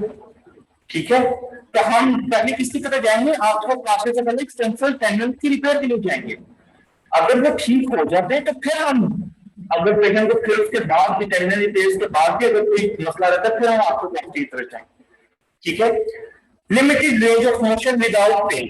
अगर रेंज ऑफ मोशन लिमिटेड है लेकिन पेशेंट को पेन इतनी सीवियर नहीं है, या पेशेंट को पेन है ही नहीं, तो भी हम आर्थ्रोप्लास्टी की तरफ नहीं जाते। हम मोबिलाइजेशन करके उसकी लिमिटेड मूवमेंट को खत्म करने की कोशिश करते हैं। ठीक है, conservative relative severe and irreparable deformity। severe and irreparable deformity का मतलब क्या है, इतना बोन लॉस हो चुकी है, इतना डिस्ट्रक्शन, इतनी डिस्ट्रक्शन हो चुकी है कि अगर आप सर्जरी कर भी देंगे ना तो भी पेशेंट की हालत ठीक नहीं होगी। तो that is a relative contraindication.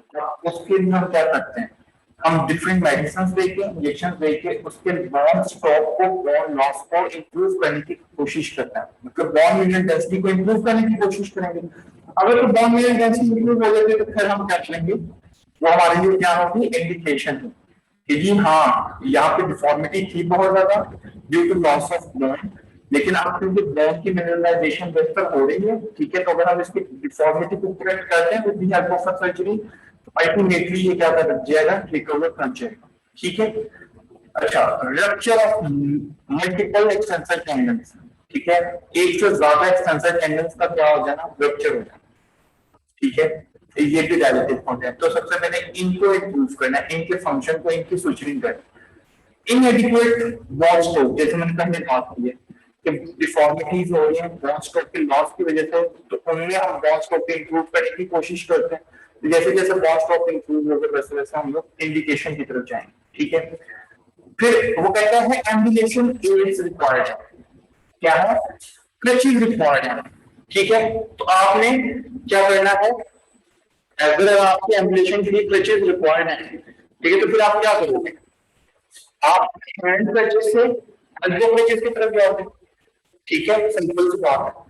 आप तब तक नहीं करोगे जब तक पेशेंट एल्बो क्रचेस में चलना सीख नहीं लेता, क्योंकि आप तो, हम तो रिस्ट की तो सर्जरी करने जा रहे हैं ना। ठीक है, तो रिस्ट को तो हम तभी यूज करेंगे ना जब वो बिल्कुल ठीक काम करेगी। ठीक है, और हम वेट भी तभी डालेंगे। आपको पता है क्रचेस को पता पुट किया जाता है, और वो सारे का सारा वेट कौन दे सकता है, हाथ या आपका ये एल्बो। ठीक है, तो हम तो नहीं वेट डाल सकते इतनी जल्दी, तो हम क्या करेंगे, पेशेंट को शिफ्ट कर देंगे टुवर्ड्स द एल्बो क्रचेस। ठीक है, फिर इम्यून सिस्टम अगर कॉम्प्रोमाइज है तो इम्यून सिस्टम को पहले बूस्ट अप करेंगे, बेहतर करेंगे उसके फंक्शन को, फिर हम सर्जरी करेंगे। ठीक है,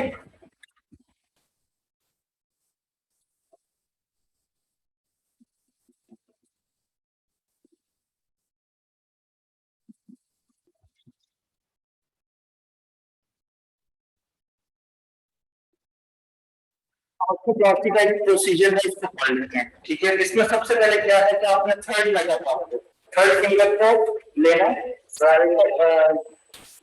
रेफरेंस के तौर पर थर्ड फिंगर को लेकर आपने इसके ये थर्ड मेटाटार्सल को लेना। थर्ड मेटाटार्सल की ये जो डॉर्सन है बेटा, यहाँ पे एक लॉन्गिट्यूडिनल इंसिजन देते हैं। क्या देते हैं, एक लॉन्गिट्यूडिनल इंसिजन। सिंपली इसको ऐसे कट कर देते हैं जस्ट लाइक दिस। ठीक है, इसको कट करके स्किन को क्या करते हैं, सेपरेट करते हैं। अब स्किन को सेपरेट करने के बाद यहाँ पे क्या करते हैं, साइनोवेक्टमी कर देते हैं, ठीक है, अगर रिक्वायर्ड है, ठीक है, अगर साइनोवियल प्रोलिफरेशन यहाँ पर टेंडेंसी हुई हुई है तो हम साइनोवेक्टमी कर देंगे, अगर नहीं हुई हुई तो हमें कोई जरूरत नहीं पड़ेगी। फिर हम क्या करेंगे, यहाँ पर जो एक्सटेंसिव टेंडन होगा इसको क्या करेंगे, सबसे पहले कट करके इसको साइड पे कर देंगे, क्योंकि हमने कहां तक जाना है, ज्वाइंट तक जाना है, हमने कहां तक जाना है, ज्वाइंट तक जाना है। तो यहाँ पे इस टेंडन को हमें क्या करना पड़ेगा, कट करना पड़ेगा, कट करके हम इसको क्या करेंगे, साइड पे ले लेंगे। एक्सटेंसर रेटिनेकुलम, ठीक है, एक्सटेंसर रेटिनेकुलम पोर्शन है जिस तरीके से फ्लेक्सर रेटिनेकुलम होता है, इसी तरीके से एक्सटेंसर रेटिनेकुलम है जो टेक्निक टेंडन को प्लेस अपनी जगह पे प्लेस करके रखता है। उस एक्सटेंसर रेटिनेकुलम को हमने क्या करना है, कट करना है।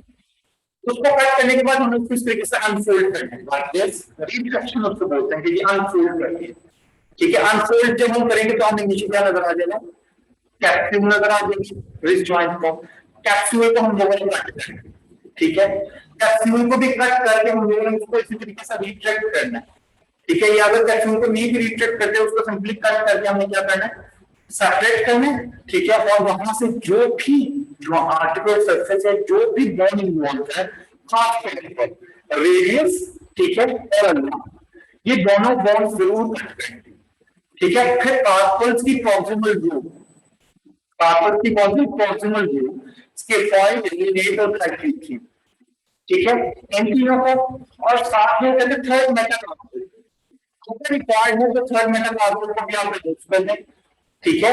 या आप कहता है अगर कुछ केसेस ऐसे भी होते हैं कि जिसमें आपको सेकंड, थर्ड और फोर्थ तीनों मेटाकार्पल्स को रिमूव करना पड़ता है, ठीक है।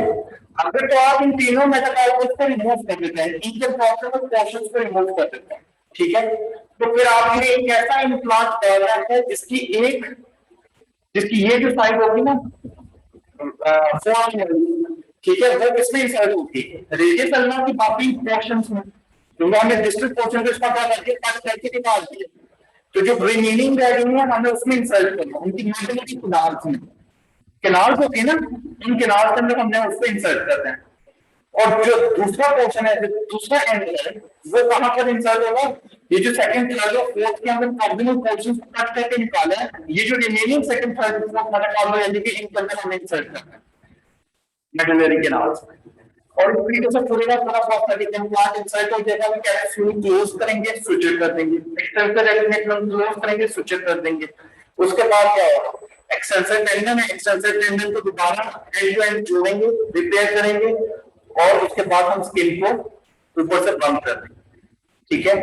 आपकी होगी, और उसके बाद आपने इमोबिलाइज कर देना है इन अ लॉन्ग आर्म और शॉर्ट आर्म। शॉर्ट आर्म क्या होता है कि जिसमें तरफ आपकी ये रिस्ट इन्वॉल्व होकर लॉन्ग आर्म आपके फोर आर्म तक जाता है, ठीक है। लॉन्ग जो होता है वो आपकी फोर आर्म एल्बो तक जाता है, जो शॉर्ट होता है वो आपके सिर्फ रिस्ट पे और आर्म स्टैंड पे जाता है, ठीक है।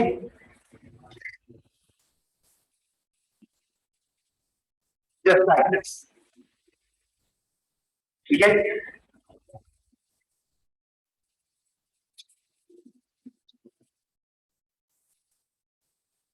ये यहाँ से ये डिस्ट्रिक्ट एरिया को कट कर दिया, ठीक है, यहाँ पे प्रोस्थेटिक इम्प्लांट इंसर्ट कर दिया, फिर यहाँ से क्या किया, कार्पेट की जितनी भी रोजना इनपुट, इसमें सिर्फ यहाँ पे कार्पेट को रिमूव किया गया, और यहाँ पर क्या कर दिया, ये प्रोस्थेटिक इम्प्लांट इंसर्ट कर, समझ आइए बात, ठीक है। अब यहाँ इन दोनों के दरमियान बेटा मूवमेंट पॉसिबल होगी, इस रिस्ट जॉइंट में मूवमेंट पॉसिबल होगी, ये नहीं समझना कि ये जी हार्ट को डिसीज करती है, ये सिर्फ इम्प्लांट डाला, ठीक है, एक जॉइंट ही है जो कि इम्प्लांट के तौर पर एक्ट करेगा, ठीक है, एक इम्प्लांट है जो इसके तौर पर एक्ट करेगा जॉइंट के तौर पर, लेकिन इसकी इतनी एक्सट्रीम मूवमेंट पॉसिबल नहीं हो सकती, क्योंकि ऑब्वियसली इसकी मूवमेंट में रिस्ट्रिक्शन होगी, लेकिन प्लेनलेस मूवमेंट होगी, ठीक है। प्रिकॉशंस हैं, प्रिकॉशंस में आपने वेट 5 से 10 पाउंड से ज्यादा वेट नहीं डालना, ठीक है। अगर आपके पेशेंट को क्रचेस यूज करनी है, ठीक है, तो आपने उसको किसकी तरफ लेके जाना है, एक्सिलरी क्रचेस की तरफ, एक्सिलरी क्रचेस की तरफ, या फिर आपने एल्बो क्रचेस की तरफ लेकर जाना, ठीक हो गया। उसके अलावा वो कहते हैं कि आपने जो टॉर्सन है, ठीक है, जो वेट गेनिंग है आपने उसको अवॉइड करना है पेशेंट की, ठीक है, जितनी भी वेट गेनिंग एक्टिविटीज हैं, ठीक है, उसको अवॉइड करना है। और सप्लीमेंट आपने वेट लगवाना पेशेंट को, ये प्रिकॉशन है, ठीक है। और लास्ट में आपके पास क्या है कि आपने जितनी भी ऑक्यूपेशनल एक्टिविटीज हैं जो हाई डिमांड जिनमें रिक्वायर्ड, आपने उनको नहीं होने दें, ठीक है। तो दीज आर द प्रिकॉशंस। जो नेक्स्ट है वो हम लोग नेक्स्ट लेक्चर में करेंगे, ठीक है ना। ये बच्चों ने question related to this lecture समझ आ गई सब चीज?